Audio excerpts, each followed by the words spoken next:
গুরুত্বপূর্ণ কিছু গাণিতিক তথ্য জেনে নেই।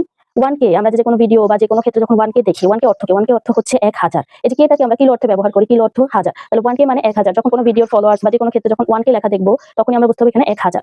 এরপরে হচ্ছে 100K। 100K মানে হচ্ছে 100। 100K, 100K মানে হচ্ছে 100,000 অর্থাৎ হচ্ছে 1 লক্ষ। 100,000 হয় 1 লক্ষ। এই যে একক, দশক, শতক, হাজার, অযুত, লক্ষ, 1 লক্ষ। 100K মানে হচ্ছে 100,000, 100,000 or 1 লক্ষ।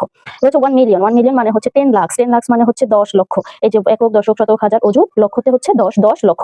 ঠিক আছে, 1 মিলিয়ন মানে হচ্ছে 10 লক্ষ। এরপর এখানে হচ্ছে 10 মিলিয়ন। 10 মিলিয়ন মানে 1 crore। 1 crore মানে 1 কোটি। 10 মিলিয়নে 1 কোটি। একক, দশক, শতক, হাজার, অযুত, লক্ষ, নিযুত, কোটি, 1 কোটি। 1 crore। 10 মিলিয়ন মানে হচ্ছে 1 crore মানে 1 কোটি।